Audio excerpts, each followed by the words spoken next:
کل رات اس نے گلے میں پھندا لگا کر ہر مشکل سے پار کرنے کی کوشش کی، لیکن جیسے ہی نظر 4 سال کی بچی معصوم پر پڑی رک گئی۔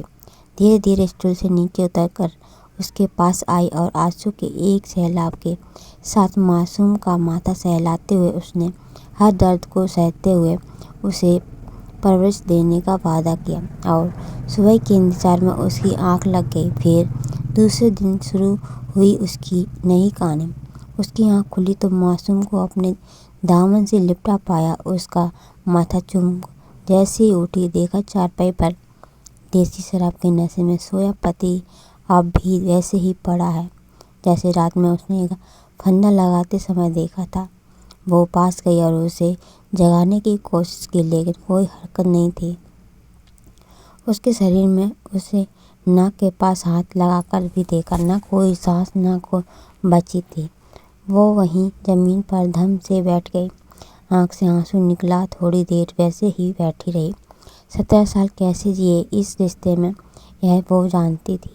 13 سال تک بچہ نہ ہونے پانے کے کارن جھگڑا، پھر جب پیٹ سے ہوئی اور لڑکی جنمی تو لڑکی پیدا کرنے کی وجہ جھگڑا۔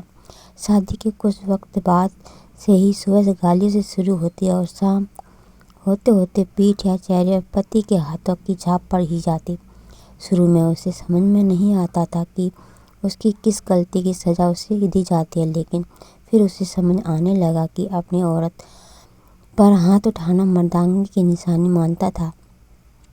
اس کا پتی اسے پیٹ کر اسے ایسا لگتا تھا مانو سونے کا میڈل مل گیا ہو اسے۔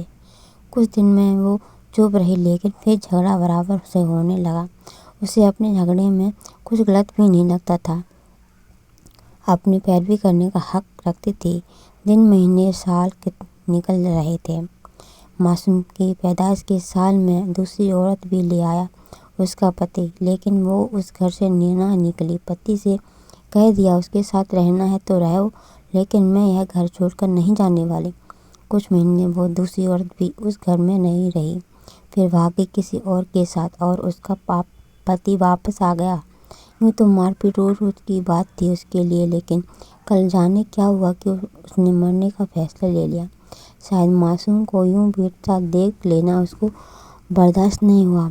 وہ جو برسوں سے من کے کونے میں دبا آتم سمان تھا وہ جگ گیا، لیکن جس معصوم کے سامنے اپنی بے عزتی سے وہ دکھی ہو یہ قدم اٹھانے جا رہی تھی، اسی کے چہرے نے اسے روک لیا۔ یہ سب سوچیں اس کی آنکھ پر آئی، لیکن اس نے فوراً انہیں پہنچا اور اٹھ کھڑی ہوئی، مانو اس کے رشتے میں کچھ نہیں تھا۔ لیکن پھر بھی وہ اس کے گھر کا مرد تھا، جس کی وجہ سے دنیا کی بری نظر اس کے گھر پر نہیں پڑتی تھی۔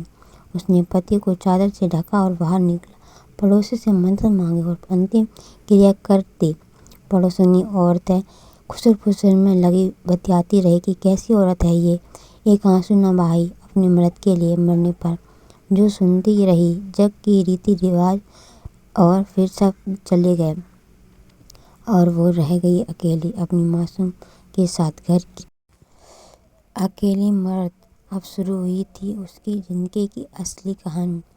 اس اسٹوری سے آپ کیا رائے ہے آپ کی، تو کمنٹ کر کے بتائیے۔ اگر تھوڑی سی بھی اچھی لگے تو لائک کیجیے اور چینل کو سبسکرائب کیجیے۔ Thank you so much for watching, bye bye.